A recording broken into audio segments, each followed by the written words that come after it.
Mr. President, Your Excellencies, ladies and gentlemen, it's a great honor for me to present a contribution, a small contribution to this very important conference on a very important topic in this region and in the whole world.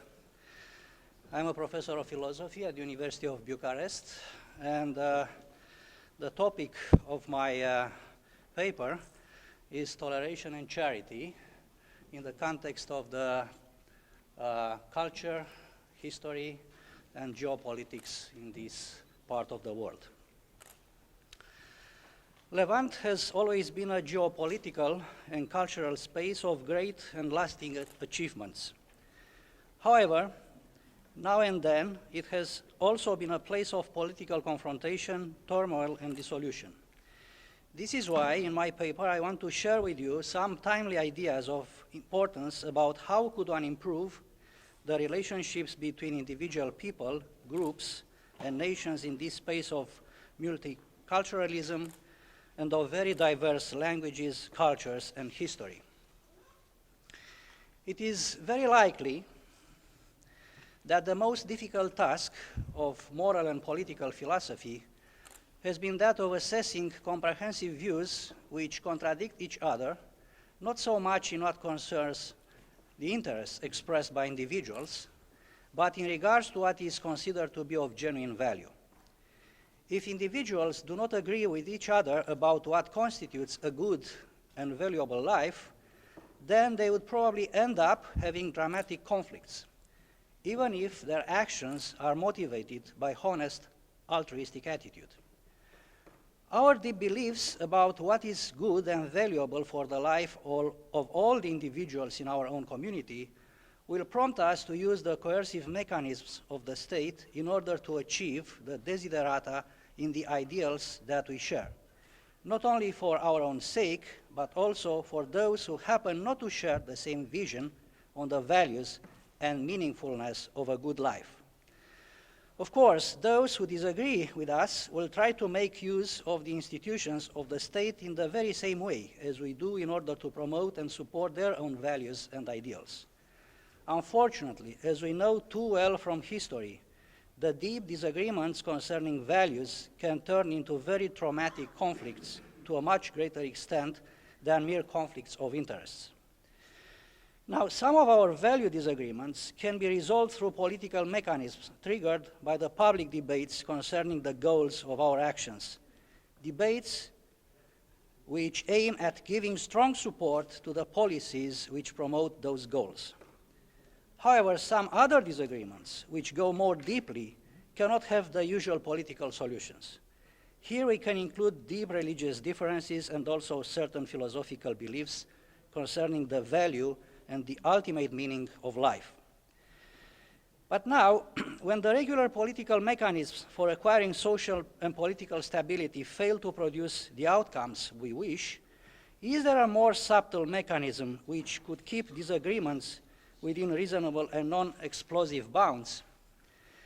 In such cases, people are supposed to learn to live in a rational way with differences, disagreements, and profound alterity by refraining from using the coercive mechanisms of the state, with the aim of not placing unreasonable limits upon the freedom and rights of those people who share values which happen not to be admissible by the dominant group in that society. In a few words, what people need in such circumstances is toleration. Roughly, the whole spectrum of the concept of toleration unfolds against the background of a pair of presuppositions, namely the discriminating identification of the other, together with the decision to recognize and accept this difference through an active intercultural and persuasive dialogue. But why, after all, are we supposed to act in a tolerant manner in our world which is not perfect morally, deontically, and politically? What conceptual and logical connection operates between moral legitimacy and toleration, and between moral illegitimacy and lack of toleration, respectively? If we go beyond the prima facie attractive moral position which urges us to be tolerant and embrace pluralism, then we have to acknowledge that both the conceptual analysis of the deep cultural differences and the cultural and political practice of toleration lead us into paradox. For as the American philosopher Thomas Nagel very aptly puts it, and I quote, "Liberalism asks that citizens accept a certain restraint in calling on the power of the state to enforce some of their most deeply held convictions against others who do not accept them, and holds that the legitimate exercise of political power must be justified on more restricted grounds, grounds which belong in some sense to a common or public domain." End of quote. This is where paradox strikes and mystifies our common sense. For why should such a limitation placed upon justification be the standard form of grounding political legitimacy? After all, for all those who do not accept that relativism is the most attractive ballgame in town nowadays, the arguments against this limitation imposed upon the justificatory basis of the political decisions could appear very convincing and as honest as one can get. And they could very well ask themselves in a very proper way the following questions, as Thomas Nagel himself does, in order to give the best chance to the argument in favor of liberal toleration. I quote again from Thomas Nagel. "Why should I care what others with whom I disagree think about the grounds on which state power is exercised? Why shouldn't I discount their rejection if it is based on religious or moral or cultural values that I believe to be mistaken? Isn't that being too impartial, giving too much authority to those whose values conflict with mine, betraying my own values, in fact? If I believe something, I believe it to be true. Yet, here I am asked to refrain from acting on that belief in deference to beliefs I think are false. It is unclear what possible moral motivation I could have for doing that. Impartiality among persons is one thing, but impartiality among conceptions of the good is quite another. True justice ought to consist of giving everyone the best possible chance of salvation, for example, or of a good life. In other words, we have to start from the values that we ourselves accept in deciding how state power may legitimately be used." End of quote. So, why are we supposed then to be tolerant? Roughly speaking, we can give two answers, which lead to two justificatory models for the virtue of toleration. One is deontological, and the other is consequentialist. And I'm going to examine them very briefly in turn. According to the deontological model, toleration is a morally necessary virtue per se.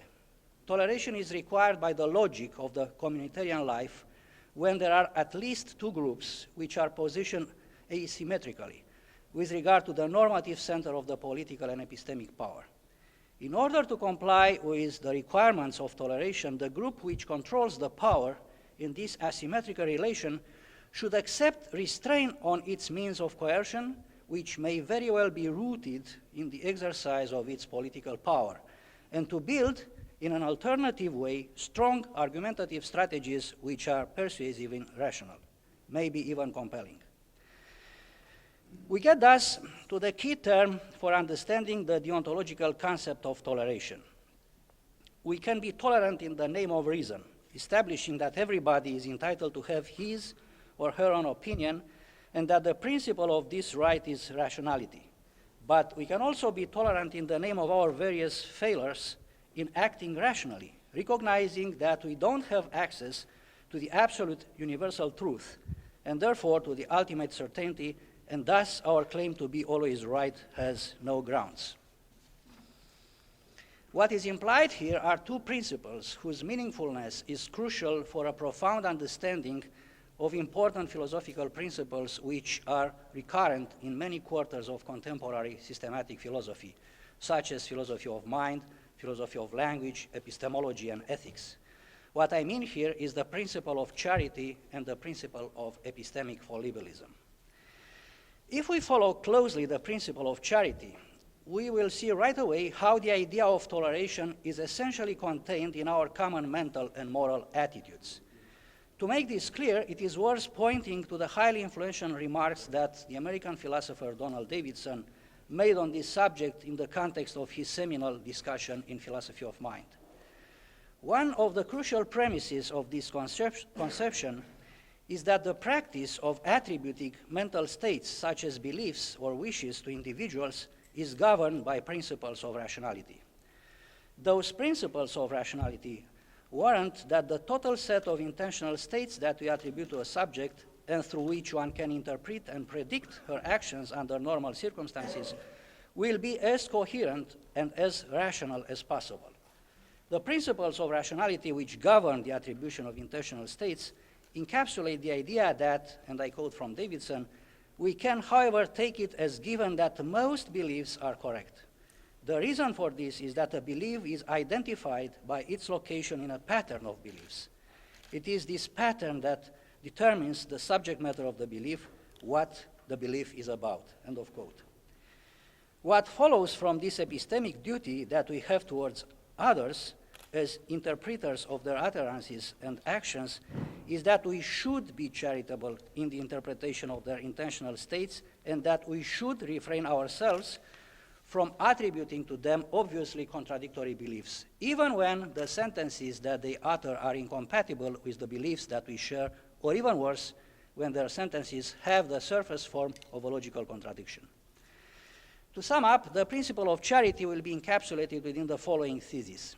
The requirement of rationality and coherence pertains to the very essence of the mind. That is, it is constitutive to the mental in the sense that rationality and coherence make the mind be exactly what it is. And if, per absurdum, there were beliefs which would escape from the constraint of this principle, then those sui generis beliefs could not be considered any longer mental states. Where does all this lead us in relation to our topic?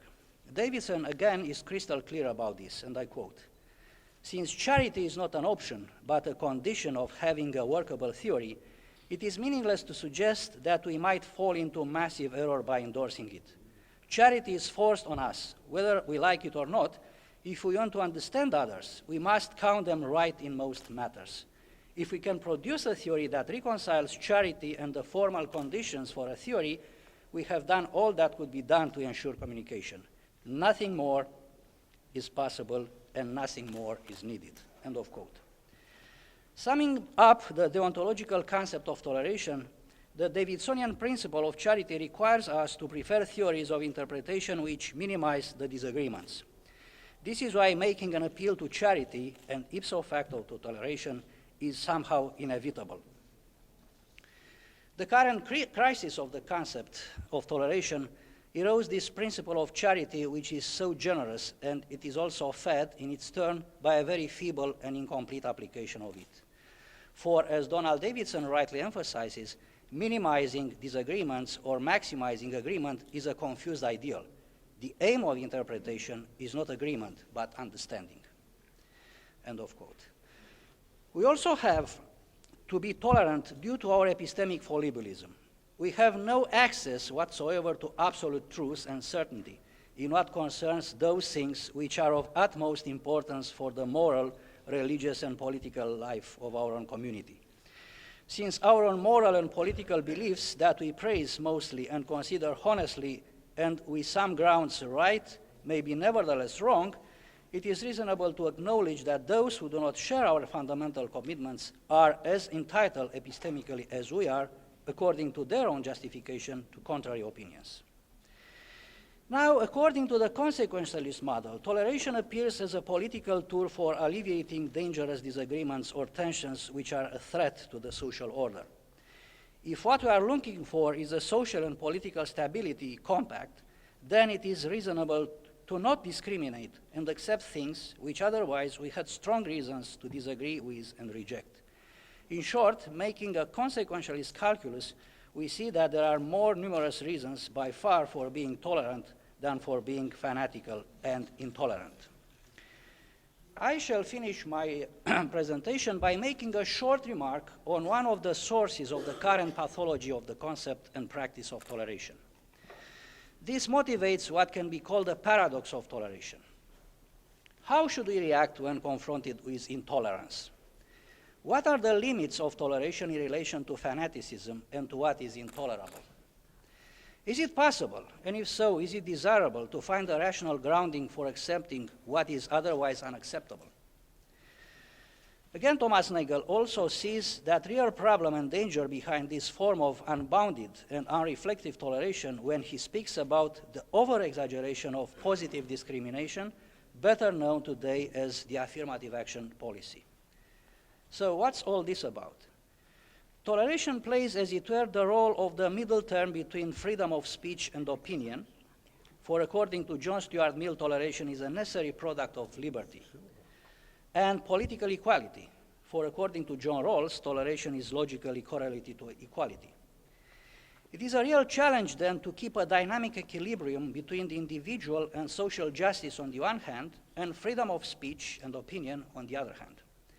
The same kind of problem will occur when we look for equilibrium between norms and whatever deviates from norms, or between rules and exceptions.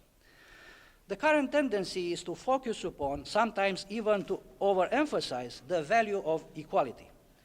However, what the political practice of positive discrimination shows, especially when one abuses it, is the difficulty to keep the right balance between equality and liberty. The requirement of equality threatens the requirement of free competition and free choice. If we push to the extreme the norms of positive discrimination, we end up on a slippery slope, and we will not be sure anymore whether it is not fair that one should always prefer whomever is naturally worse off than whoever is better off, having in view a rather abstract and formal representation of the differences, for which neither one has an obvious moral merit. The legitimate worry here is this: if we generalize this criterion for choice, should we not stick to the same logic, and whenever we have to make a choice, should we not always choose the worse off in order to correct her native lack of chance, for which, at any rate, she has no moral responsibility whatsoever? Thomas Nagel's remarks have the merit of awakening us from our moral slumber, as it were, and make us become aware that if we go down the slippery slope, we end up at the border of a moral utopia. If we wish to accept something which otherwise is unacceptable, we will have to make it be the case that one should produce what is impossible. And well, if this is what we really wish or want, then we see that we are likely to end up where we began this journey, in utopia. However, as we already know, in utopia, toleration has no real point or moral merit.